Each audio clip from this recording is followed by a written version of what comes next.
할렐루야. 다시 한번 이 자리에 함께 하신 우리 모든 성도님들, 그 삶의 또한 가정과 하는 모든 일에 주님의 크신 은혜와 능력이 충만할 수 있기를 간절히 축원합니다. 특히 오늘 찬양으로 영광 돌린 우리 엘피스 중찬단 위에도 하나님의 크신 은혜가 임하사 주님의 입술이 되고 또한 주님의 찬양이 되어서 주님의 귀한 사랑의 찬송을 널리 전할 수 있는 우리 찬양단이 될 수 있기를 바라겠습니다. 할렐루야. 어떻게 우리 한 주간 잘 지내셨습니까? 이번 한 주간은 좀 날씨가 많이 좀 추웠던 그런 기간이었던 것 같습니다. 영하권으로 항상 있었던 거고, 일단 많은 눈이 내렸던 한 주간이 아니었나 생각이 됩니다. 한 주간을 보내면서 아무리 춥고 아무리 눈이 많이 내려도 그것도 한때구나, 한철이구나라고 생각이 듭니다. 또 날이 풀리고 또 날이 화창한 그런 때를 주시는 것처럼 우리 삶도, 우리 삶에 여러 가지 또한 어려움이 있고 문제가 있어도 그것이 또 하나님께서 함께 하실 때 그 모든 어려움 속에서도 우리를 구원해 주시고 또한 건져 주시고 그것이 한때라 생각할 정도로 우리에게 크나큰 회복의 역사를 주실 거라고 믿습니다. 우리 코로나19의 상황이 좀 자그러졌다가 또 다시 한번 확진자가 많이 늘어나고 있는 상황 가운데 있지만 우리 주 안에서 믿음을 담대히 잡으시고 또한 우리가 주님 앞에 소망을 품고 이 어려운 시기를 또 이겨나갈 수 있기를 바라겠습니다. 확진자가 많이 늘어나고 있는 상황 속에 있지만 그래도 좀 더 위로가 되는 것은 위중자가 그렇게 많지 않다는 것이 또 다른 현상이라고 얘기를 합니다. 오늘도 보니까 7,000명이 넘어섰는데 위중자 환자는 사망자나 그게 많이 숫자가 나오지 않습니다. 특히 영국 같은 경우는 10만 넘어서 있는데도 불구하고 이게 쉽게 방역을 푸는 것은 그만큼 감당할 수 있겠다라는 자신감을 갖고 있다는 것이죠. 또 우리는 7,000명밖에 안 되기 때문에 10,000명도 이웃 일본 같은 것도 4만이 넘어서고 있는데 그럼에도 이제 어느 정도 이게 방역적 조치나 그런 어떤 의학적인 부분들은 충분하게 우리 감당할 수 있는 상황이라고 생각이 됩니다. 어떠한 삶 속에서도 오직 주님만을 바라보시고 이 모든 것을 주님의 인도하심으로 이겨나갈 수 있는 저와 여러분의 삶이 되기를 다시 한번 간절히 축원합니다. 지난 시간의 말씀은 우리가 기억나시는지 모르겠는데 지난주에는 그리심산과 예발산에 관한 말씀을 전해드렸습니다. 좀 기억이 되십니까?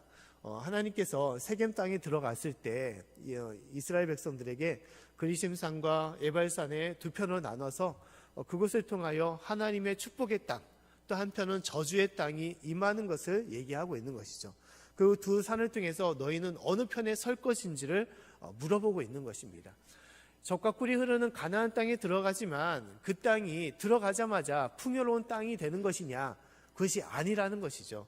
너희가 어느 편에 서느냐에 따라서 그 땅이 축복의 땅이 되는 것이고 그렇지 않다면 그 땅은 저주의 땅, 재앙의 땅이 됨을 얘기하고 있는 것입니다.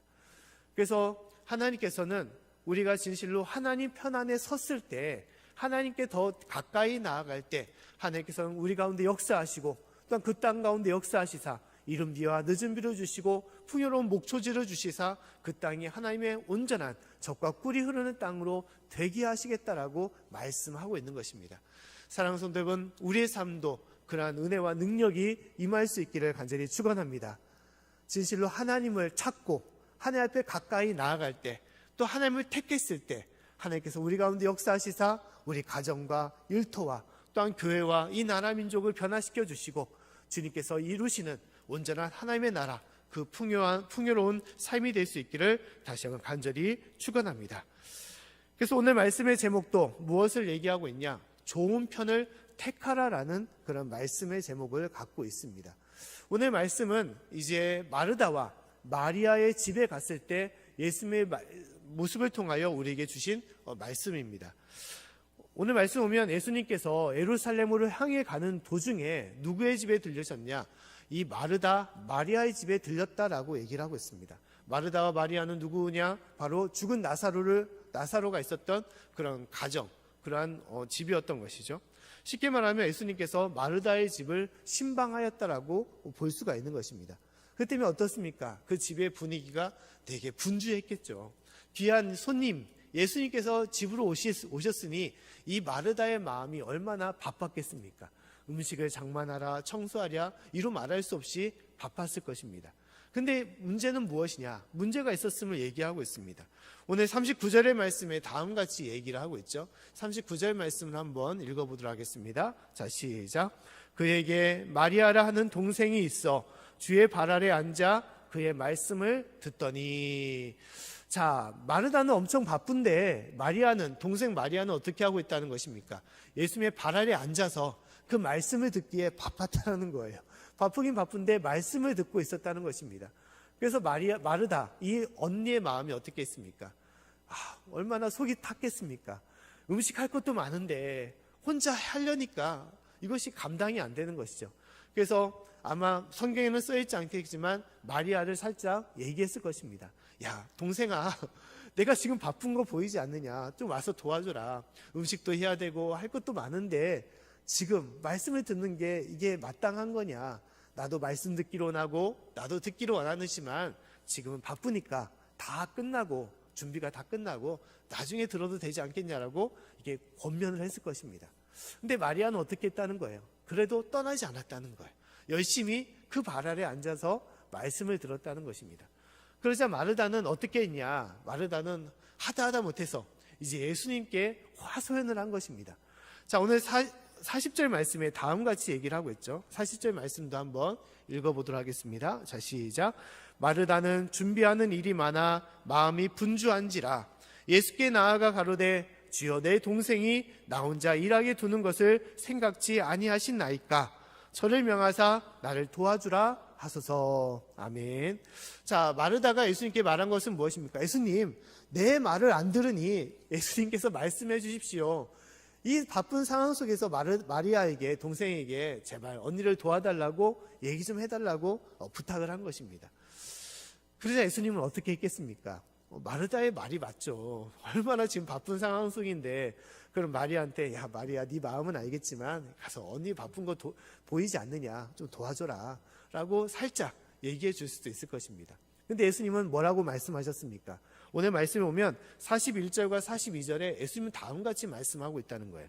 말씀을 한번 읽어보겠습니다. 자, 시작. 주께서 대답하여 가라사대 마르다야 마르다야 네가 많은 일로 염려하고 근심하나 그러나 몇 가지만 하든지 호 한 가지만이라도 족하니라.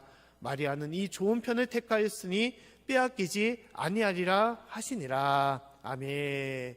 자, 예수님께서 마리아에게 말씀하신 것이 아니라 이 마르다의 말을 듣고 도와달라고 마리아에게 말씀하신 것이 아니라 오히려 반대로 누구에게 말씀하셨냐? 마르다에게 말했다는 거예요. 마르다에게 무엇을 말했습니까?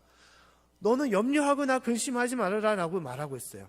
그리고 오직 좋은 것 하나를 택하라. 마리아는 그 좋은 것을 택했다라고 얘기를 하고 있어요. 그 좋은 것은 무엇입니까? 말씀을 듣는 것이죠. 쉽게 말하면 마르다야 너도 말씀을 들어라라고 얘기하시는 거예요.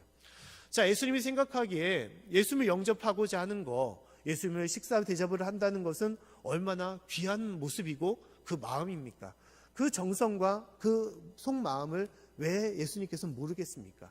하지만 그럼에도 불구하고 예수님께서 마르다에게 원하는 것, 이 가정에게 원하는 것은 무엇입니까? 좋은 음식, 또 귀한 대접과 그 모습, 그것이 아니라는 거예요. 예수님께서 원하시는 것은 바로 말씀이라는 것입니다. 말씀을 듣기를 원한다는 거예요. 할렐루야. 이것이 중요한 것이죠. 하나님도 마찬가지입니다. 하나님께서 우리에게 가장 원하는 것은 무엇이냐? 신앙생활하는 데서 가장 원하는 것은 어떠한 큰 봉사나 어떠한 하나님의 많은 11조를 드리는 거, 예물과 헌금을 드리는 거, 그것이 아니라는 거예요. 주님께서 우리에게 간절히 원하는 것은 바로 말씀, 그 말씀을 듣기를 원하시는 것이 바로 하나님의 뜻임을 얘기하고 있는 것입니다. 이것이 기독교, 성경에서 주시는 하나님의 귀한 뜻이라는 것입니다. 세상에는 여러 종교들이 있습니다. 그러나 참 종교와 거짓 종교의 큰 차이점이 있어요. 보통 우리가 신을 믿는 이유는 무엇입니까? 쉽게 말하면 한마디로 얘기하면 신을 믿는 이유는 소원 성취를 위해서 믿는 것이죠. 내가 바라는 거, 구하는 거, 또 내 앞에 있는 문제를 해결함 받기 위해서 우리가 종교를 선택하여 믿는 것이죠. 그래서 새해가 들어서면 어디가 많이 찾아가냐? 점집을 많이 찾아가죠. 무당을 많이 찾아갑니다. 그래서 이게 복비를 주고 거기에 따라서 올 한 해 어디로 가면 좋은 사람을 만나고 어디로 가면 행운이 끼치고 또 어디로 가면 애군을 몰아낼까라는 그런 것을 우리가 점을 치면서 나아갈 때가 있죠. 또 부적을 구할 때도 있습니다. 뭐 제사를 드리는 사람도 있는 것이죠. 이것이 보통 모든 종교, 뭐 불교도 마찬가지입니다. 불교도 마찬가지로 가서 열심히 하는 거 뭐니까 불경을 드리는 거, 기도하는 것이죠. 그 근본적으로는 복을 받기 위해서 그렇게 열심으로 기도하거나 또 이제 뭐 드리는 거, 이래서 얘기하는 것이죠. 분명히 기독교에도 교회에도 그런 것은 있습니다. 우리가 하나님 앞에 나오는 것은 그 깊은 속마음은 하나님 앞에 도움을 받기 위해서 나오는 것이죠. 위로를 받고 또 은혜를 받고 하나님의 축복을 받기 위해서 능력을 받기 위해서 우리가 믿고 예배를 드리고 주님을 따르는 것이죠. 그러나 하나님께서 우리에게 원하시는 것은 무엇일까? 하나님께서 우리에게 원하시는 것, 그것은 바로 말씀이다라고 얘기를 하고 있습니다. 하나님은 분명히 우리를 도와주시고 우리를 인도하시는 분이세요. 하나님을 온전하게 알지 못하는 초신자일지라도 하나님께서는 그 기도를 들어주시고 응답하여 주시는 분이십니다. 그러나 하나님은 그렇게만 머물러 있기를 원하지 않으세요. 우리의 신앙이 자라나기를 원하는데 그것이 어떻게 이루어지기를 원하냐? 말씀을 통하여 이루어지기를 원하시는 분이십니다. 하나님은 우리의 말씀을 듣기를 원하셔요. 그리고 그 말씀을 깨닫기를 원하고 그 말씀을 대로 살아가기를 원하시는 것이 하나님의 뜻이라는 것입니다. 하나님께서는 성경을 통하여 우리에게 주시는데 복 있는 사람은 어떤 사람이냐?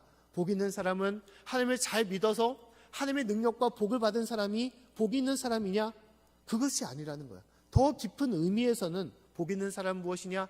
하나님의 말씀을 듣고 그 말씀을 깨닫고 그 말씀대로 행하는 사람, 그 사람이 온전히 하나님의 복을 이룬 사람이다라고 말씀을 하고 있어요. 그 대표적인 말씀이 시편 1편에 있는 말씀입니다. 우리 말씀의 시편 1편부터 1절부터 3절까지의 말씀을 보면 다음과 같이 얘기를 하고 있습니다. 우리 말씀을 같이 한번 읽어보겠습니다. 자, 시작. 복 있는 사람은 악인의 꾀를 쫓지 아니하며 죄인의 길에 서지 아니하며 오만한 자의 자리에 앉지 아니하고 오직 여호와의 율법을 즐거워하여 그 율법을 주야로 묵상하는 자로다. 저는 시냇가에 심은 나무가 시절을 쫓아 과실을 맺으며 그 잎사귀가 마르지 아니함 같으니 그 행사가 다 형통하리로다. 아멘. 자, 복 있는 사람은 어떤 사람이라고 말하고 있습니까? 복 있는 사람은 2절 말씀처럼 여호와의 율법, 여호와의 말씀을 즐거워하고 그 말씀을 주야로 묵상하는 자로다라고 얘기를 하고 있어요. 그러한 사람이 어떠한 사람이 되느냐? 시냇가에 심은 나무처럼 시절을 쫓아 과실을 맺으며 또 항상 그 행사가 다 형통할 것이라는 그러한 사람임을 말씀하고 있는 것입니다. 이것이 복 있는 사람이고 하나님의 은혜와 축복을 받는 사람임을 얘기하고 있는 것입니다.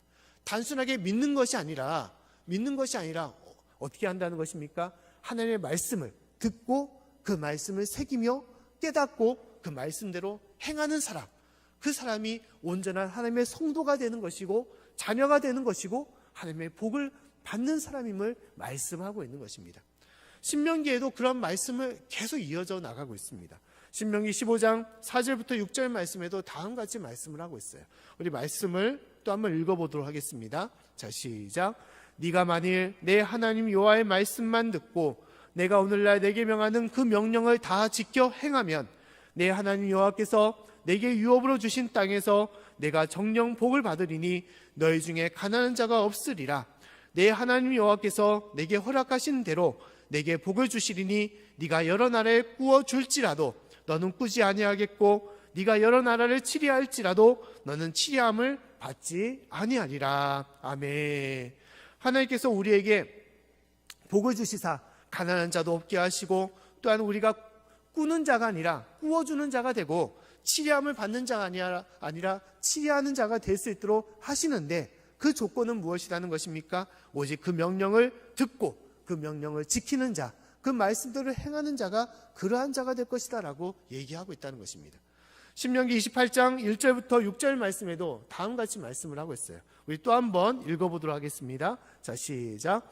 네가 내 하나님 여호와의 말씀을 삼가 듣고 내가 오늘날 내게 명하는 그 모든 명령을 지켜 행하면 내 하나님 여호와께서 너를 세계 모든 민족 위에 뛰어나게 하실 것이라. 네가 내 하나님 여호와의 말씀을 순종하면 이 모든 복이 내게 임하며 내게 미치리니 성읍에서도 복을 받고 들에서도 복을 받을 것이며 내 몸의 소생과 내 토지의 소산과 내 짐승의 새끼와 우양의 새끼가 복을 받을 것이며 내 강주리와 떡반죽 그릇이 복을 받을 것이며 네가 들어와도 복을 받고 나가도 복을 받을 것이니라. 아멘. 자, 하나님께서는 우리의 모든 지경에 복을 주신다는 거예요. 심지어 그릇에도 복을 주신다고 말씀하시는데 그 모든 것의 이유는 뭐냐? 네가 말씀을 지켜 행하라라고 얘기하신다는 것이죠. 이것이 하나님의 주시는 뜻이라는 것입니다. 우리에게 주시는 명령이라는 거예요. 근데 우리가 신앙생활하면서 큰 착각, 오산은 무엇이냐?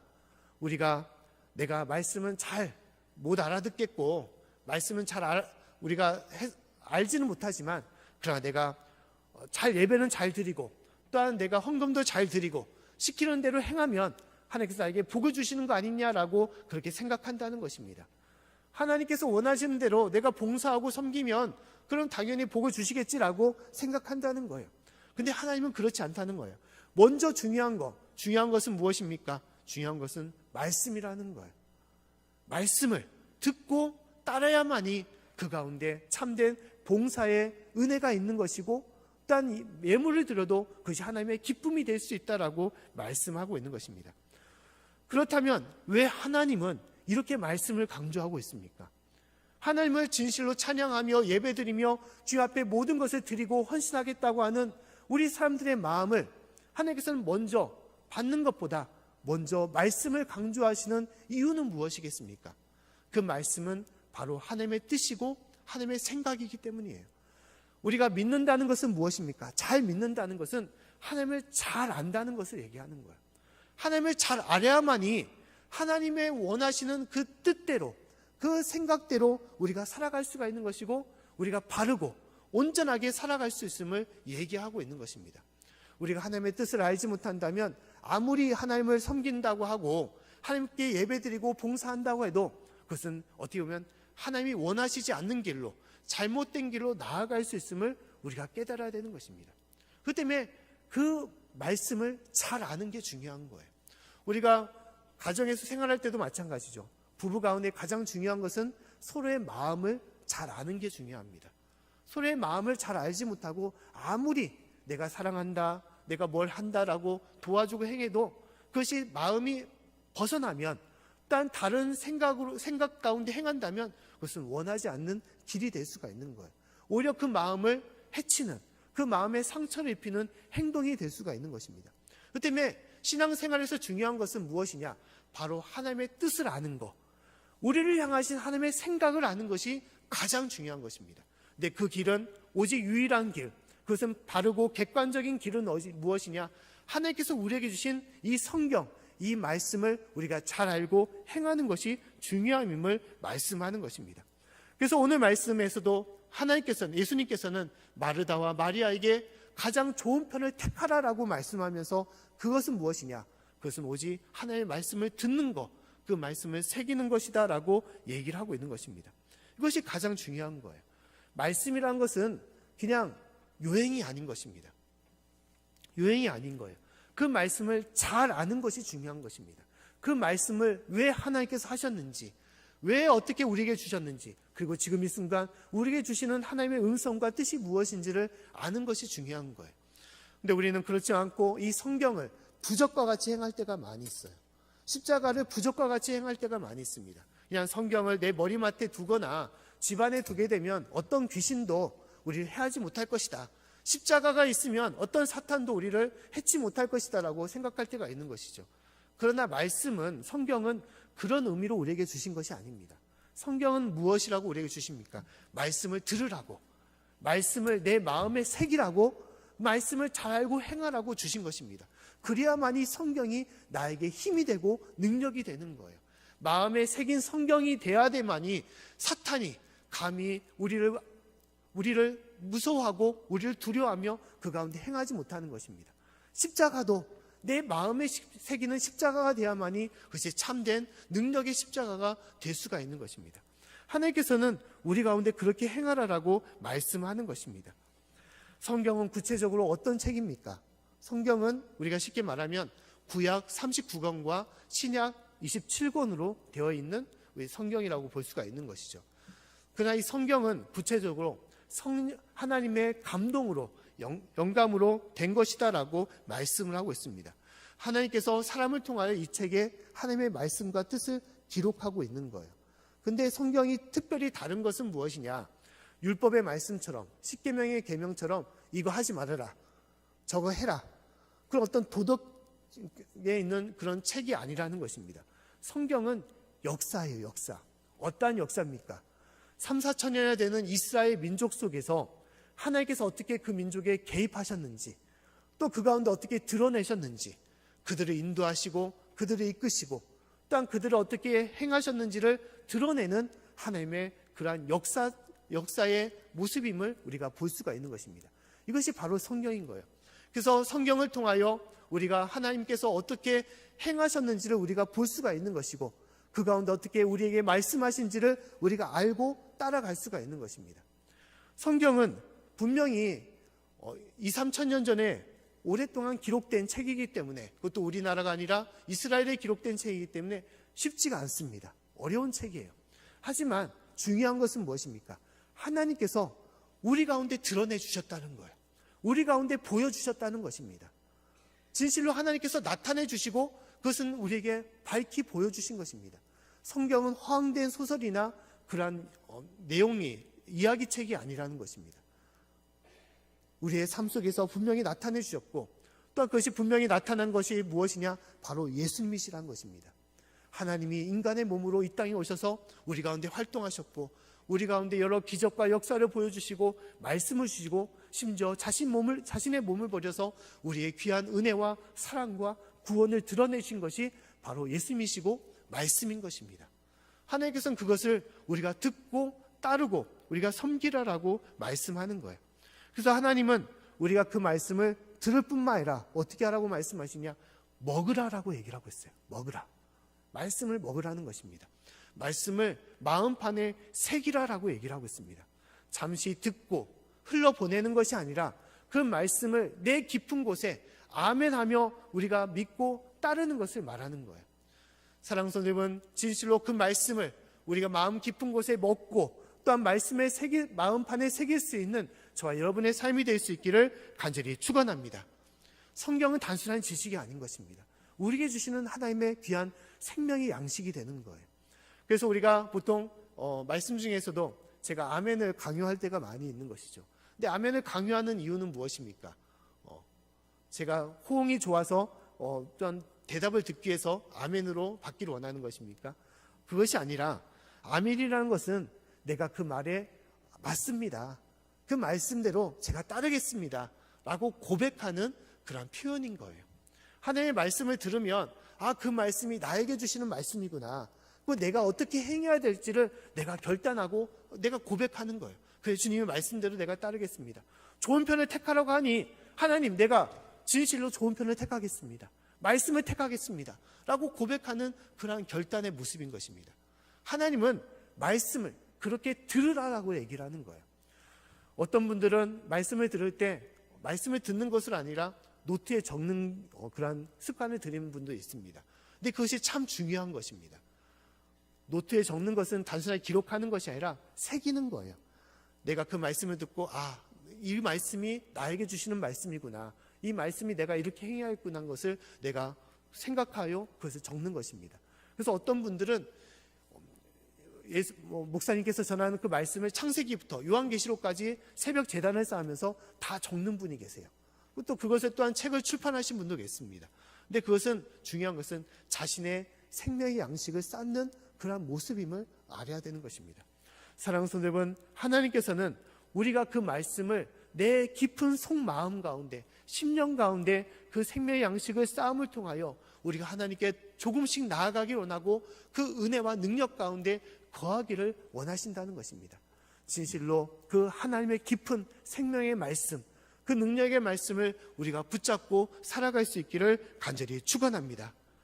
하나님의 말씀을 우리가 잘 알음을 통하여 우리는 결국 하나님께 조금씩 나아갈 수가 있는 것입니다. 주님과 함께하는 삶으로 나아갈 수가 있는 거예요. 하나님의 말씀을 잘 아는 사람만이 하나님께서는 그 가운데 역사하시는 것이고, 그 가운데 그 삶을 변화시켜 주시고, 그 가운데 능력을 주시는 것입니다. 그 가정과 그 나라와 그 모든 지경 가운데 하나님의 역사가 그 말씀을 통하여 이루어지는 것이에요. 이것이 하나님의 말씀의 놀라운 능력인 것입니다. 그렇게 변화된 사람이 있습니다. 우리나라의 조선시대 말경에 박충권이라는 그런 사람이 있었습니다. 이 사람은 어떤 사람이냐? 이 사람은 사람의 목을 베는, 참수시키는 그런 망난이었던 사람이었습니다. 근데 이 사람이 많은 사람의 목을 베었는데, 그 중에 한 사람이 누구냐? 외국인 선교사였던 토마스 목사님이었던 분이었습니다. 대동강변에서 이 토마스 선교사님이 붙잡혔을 때 그의 목을 베는, 직결 참수형으로 목을 베는 사람이 바로 박충권이라는 사람이었어요. 근데 목을 베기 전에 이 토마스 선교사가 이 박충권 사람한테 줬던 것이 무엇이냐? 품속에 간직했던 성경책을 이 사람에게 줬던 거예요. 또 그는 황급하게, 어떻게 할 수가 없으니까 황급하게 성경책을 품에다가 넣고 이제 참수형을 진행을 했던 거예요. 그러고 나서 집에 와서 이 한문으로 된 성경책을 유심히 심심하니까 자주 보게 된 것입니다. 그러면서 그 속에서 하나님의 역사를 그가 깨달은 거예요. 그러고 나서 내가 죽인 사람이 단순한 사람이 아니라, 죄인이 아니라 하나님께서 보내신 사람, 하나님의 종이었구나. 그것을 그가 깨닫고 심한 괴로움에 빠진 거였어요. 찔림이 그 속에 있으면 임하면서 내가 어떻게 해야 될까라는 두려움 속에 살았던 것입니다. 그러고 나서 결국은 그가 어떻게 되었냐? 그가 하나님을 영접하게 되었던 거예요. 영접하고 하나님을 믿는 사람이 되었습니다. 그 나중에 그는 어떻게 되었냐? 한 교회를 섬기는 영수, 지금 따지면 장로가 되었던 것입니다. 믿음 생활에서 장로가 되었다고 할 수 있겠지만, 당시에 조선시대에 가장 천민이었던 사람이 장로가 되었다는 것은 쉬운 것이 아닌 것이죠. 그만큼 많은 사람들, 주변에 믿었던 양반들도 있었고 많은 사람이 있었는데, 그나마 이 박충권이라는 사람을 인정해주고 그를 높여줬던 것입니다. 이만한 인품이라면 충분하게 하나님의 일을 감당할 수 있을 거라고 영수로서 장로를 세워줬던 거예요. 이것이 박충권의 인생이었던 것입니다. 그의 망나니 같은 천민이었던 그 인생이 무엇으로 변하게 되었냐? 이 성경 한 권을 통하여 그 인생이 송두리째 바뀌게 되었던 것입니다. 하나님은 이렇게 모든 사람과 모든 지경에 역사하시는 거예요. 특히 우리나라도 마찬가지입니다. 우리나라가 하나님 앞에 크게 쓰임받고 복받은 나라로 된 것은 하나님의 복음을 받아들이고 하나님을 믿는 민족으로 나아갔던 것이죠. 근데 그 과정을 보게 되면 선교사님들이 와서 먼저 복음을 전한 것이 아니라, 선교사님이 들어오기 전에 우리나라는 특이하게 무엇이 먼저 들어왔냐? 성경이 먼저 들어왔다는 거예요. 오늘 토마스 선교사님 말씀처럼 한문으로 적힌 성경, 또 일본어로 적힌 성경이 들어와서 그 성경이 먼저 회자가 되었던 것입니다. 그 많은 사람들이 먼저 이 말씀을 통하여 하나님을 알게 되고 하나님을 깨닫게 되고 믿기 시작했던 거예요. 그 선교사님을 통하여 그 믿음이 자라게 되고 온전하고 굳건하게 말씀이 이루어졌던 것입니다. 이 나라가 변화가 된 것입니다. 하나님의 역사는 그와 같은 거예요.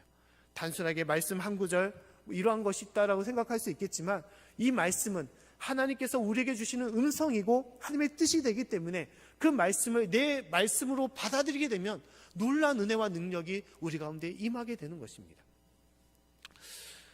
미국에 보면 존 워너메이커라는 그런 사람이 있습니다. 이 사람은 뭘로 유명하냐? 백화점 왕으로 유명한 사람이에요. 거대한 이제 부유를 이뤘던 부자였던 사람인데, 그는 미국에서 큰 백화점을 많이 세웠던 사람입니다. 또한 더불어 그는 하나님을 잘 믿었던 사람이었어요. 특히 그는 전 세계적으로 YMCA를 많이 세웠던 사람으로 유명한 사람입니다. 근데 이 사람이 이제 60이 되는 나이에 이제 행사를 벌였는데, 이제 여러 많은 기자들도 와서 인터뷰를 하게 되었습니다. 근데 한 기자가 이 존 워너메이커라는 사람한테 다음같이 질문했어요. 그 질문은 뭐냐? 회장님, 지금까지 투자한 것 중에서 가장 성공적인 투자는 무엇이었습니까? 라고 질문했습니다. 성공의 비결을 물었던 그런 질문이었던 것이죠. 근데 이제 존 워너메이커라는 사람이 대답하기를 다음같이 대답했습니다. 나는 10살 때 투자했던 것이 나에게 가장 최고의 투자, 성공적인 투자였습니다. 그 투자는 무엇이냐? $2.75를 가지고 내가 무엇을 샀냐? 성경을 샀다는 거예요. 그리고 그 어렸을 때 성경을 통하여 내가 하나님을 알게 되었고 하나님의 은혜를 받게 되었고 하나님의 나를 변화시켜 주시사 이렇게 성공적인 주님의 사업가로서 또한 주님의 사람으로 나를 이끌어 주었습니다라고 고백을 했다는 것입니다. 이것이 존 워너메이커의 가장 성공적인 투자, 가장 최고의 투자라고 얘기했던 거예요. 하나님께서는 우리에게도 말씀하십니다. 너는 어느 편을 택할 것이냐? 너는 무엇이 가장 인생에서 중요한 것이냐? 그것을 위하여 너는 얼만큼 투자를 하고 얼만큼 마음을 두고 살아가고 있느냐라고 물어보고 있다는 것입니다. 어떤 분은 제가 이제 듣기에 어떤 분은 하나님의 말씀을 내가 잘 알기 위해서 그분은 어떻게 했냐? 과외를 받는 분도 있다는 거예요. 과외를 누구에게 받느냐? 신학생에게 받는다는 거예요. 돈을 들여가지고 우리 돈을 들여서 학원을 가거나 일단 과외 수업을 받는 것처럼 이분도 돈을 들여가지고 이 신학 공부를, 성경의 공부를 신학생을 통해서 받았다는 거예요. 그만큼 굳이 과외까지 하면서 성경을 볼 필요가 있냐라고 생각할 수 있지만 그러나 그것은 무엇입니까?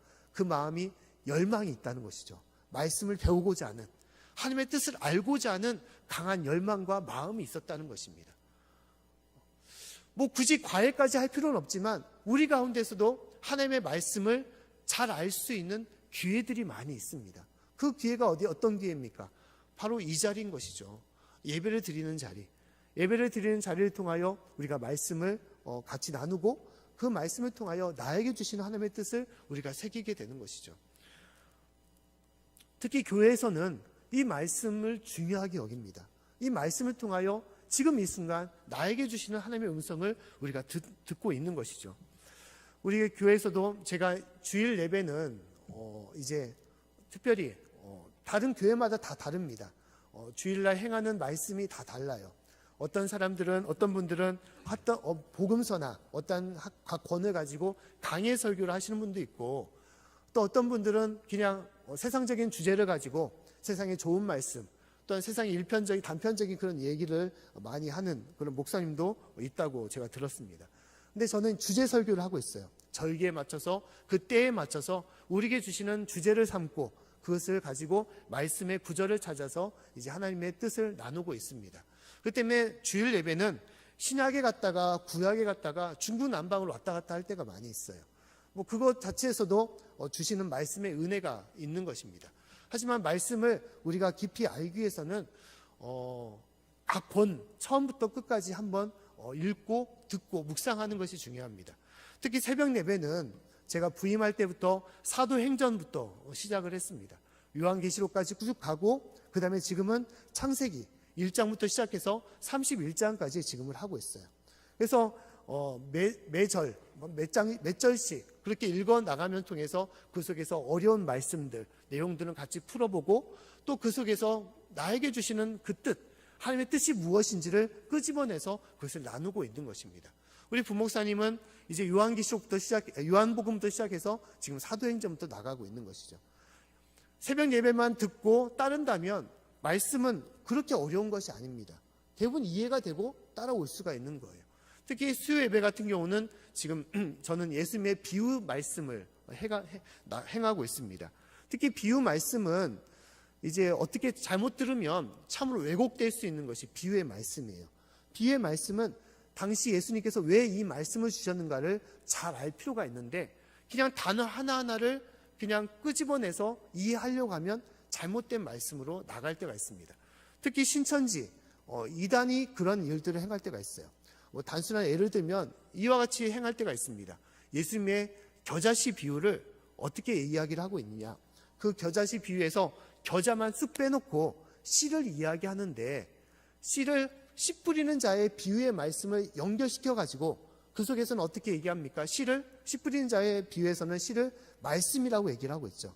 그러니까 겨자씨의 이 씨도 말씀이라고 얘기를 하고 있어요. 마음의 밭에 뿌리는 말씀.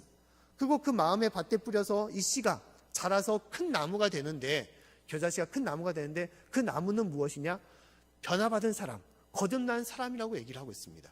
그리고 큰 나무에 여러 새들이 깃들어 안식을 취하는데 그 새는 무엇이냐? 바로 예수님께 임했던 그 성령이 임한 비둘기. 그 비둘기가 바로 이 새고 그렇기 때문에 이 새는 뭐냐? 성령이라고 얘기를 하고 있습니다. 쉽게 말하면 이 신천지가 말하는 이 겨자씨의 비유의 요약을 해보면 다음같이 얘기하는 거예요. 말씀이 우리의 심령밭에 뿌려지면 우리가 거듭나게 되고 변화되게 되어서 위대한 사람, 하나님 앞에 쓰임받는 그러한 사람이 되고, 그 사람 가운데는 무엇이 임하냐? 성령님께서 충만하는 그런 역사가 임할 것이다 라고 이야기를 하고 있습니다. 그러면 말씀을 들으면 그렇지, 그래 좋은 말씀이네 라고 생각해 볼 수가 있을 거예요. 그러나 그것은 심하게 성경을 왜곡시키는 거예요. 예수님께서는 이 말씀을 하기 위해서 겨자씨의 비유를 하신 것이 아닙니다. 겨자씨의 말씀을 하는 이유는 뭐냐? 천국을 얘기하기 위하여 예수님께서 말씀을 하신 거예요. 겨자씨는 천국과 같다는 것입니다. 겨자씨처럼 작고 보잘것없고 보이지 않는 것이지만 이것이 우리 가운데 역사하게 되면 하나님의 놀라운 하나님의 나라가 우리의 삶에 충만할 수 있음을 우리에게 말씀하는 거예요. 천국의 비유에 관한 말씀인 것입니다. 그것은 한 사람의 뿐만 아니라 진실로 모든 가정과 또한 나라와 모든 교회에 임하는 하나님의 놀라운 역사, 이 땅에 임하는 하나님의 천국과 나라를 얘기하는 거예요. 근데 신천지 얘기를 보면 그냥 이 말씀을 엮어가지고 그럴듯한 말씀으로 만들어주니까 와 대단하네. 자물쇠가 풀리는 것처럼, 번호를 맞추니까 자물쇠가 풀리는 것처럼, 야 성경이 이렇게 또 풀이가 되는 거야? 라면서 신기하고 놀라울 때가 있어요. 하지만 그러다 보면 어떻게 합니까? 전혀 이상한 말씀으로 빠져들어갈 때가 있어요. 결국 노리는 것은 무엇입니까? 이단되는 이만희를 노리는 것이죠. 이만희가 영생주가 되고 구원주가 된다. 그렇게 하면서 성경을 이상하게 엮어가는 거예요. 요한계시록의 백마탄자가 바로 이만희다. 하나님께서 다시 오실 재림주다라면서 얘기를 하는 거예요. 이것은 성경을 완전하게 잘못 오역을 하는 큰 문제가 되는 것입니다. 하나님은 그렇게 성경을 보라고 말씀하신 것이 아니에요. 성경은 그 주님께서 주신 말씀, 당시 하나님께서 역사하시는 그 모습, 그 배경과 그 뜻을 알아야만이 성경을 깨달을 수가 있는 것입니다. 하나님께서는 우리가 그 말씀을 편합하게 듣는 것이 아니라 온전하게 듣고 깨닫고 그 말씀 가운데 행하며 나아가기를 원하는 것입니다. 2월달 후반기에 되면 2월 말쯤 되면 성경 공부를 좀 진행해 보고자 하는 생각입니다. 그래서 주일 오후 정도에 식사를 다 하고 각자 식사를 다 하고 교회 한 2시 정도에 모여서 성경 공부를 할 예정이에요. 성경 공부의 주제는 뭐 결정된 건 아니지만 뭐 신약, 뭐 마태복음이나 마가복음, 뭐 사복음서를 가지고 하거나 아니면 뭐 창세기 말씀을 하거나 아니면 전체 틀, 성경을 전체적으로 보는 눈을 가지고 한번 한 달이나 2달 정도 진행할 생각입니다. 이때는 뭐 다 참석할 것은 아니고 신청하는 사람들, 원하는 사람 한 10분에서 20분 정도 받아서 진행할 생각이에요. 그래서 구체적으로 예배를 드리는 것이 아니라 성경을 가지고 서로 질문하고 또한 거기에서 서로 이야기하고 나누고, 그래서 성경을 좀 깊이 들어갈 수 있는 시간을 가져보고자 합니다. 올해는 우리가 말씀한 것처럼 성경과 기도와 또한 사명, 전도에 관해서 우리가 열심을 품을 필요가 있습니다. 오늘 특히 주신 말씀처럼 하나님께서는 우리에게 좋은 편을 택하라라고 말하고 있어요. 이것은 성경을 통하여 우리에게 주시는 하나님의 은혜와 축복이 많고 많음을 얘기하고 있습니다. 단순하게 그냥 한 번 듣고 흘러가는 것이 아니라 똑같은 말씀을 또 듣고 하면서 그 말씀 폭 안에, 우물 안에 갇힌 삶이 아니라 진실로 성경의 그 깊은 의미를 우리가 온전히 깨달아서 주님의 말씀대로 내가 주님 부르시는 그날까지 내가 이 말씀만을 붙잡고 주님께서 원하시는 길로, 주님께서 기뻐하시는 길로 내가 살아가겠다라는 그러한 의미로서 우리가 성경을 붙잡고 나아가야 되는 것입니다. 진실로 올 한 해 이 성경의 말씀을 통하여 우리가 큰 은혜를 받고 또한 주님의 능력을 받을 수 있는 복된 한 해가 될 수 있기를 간절히 축원합니다.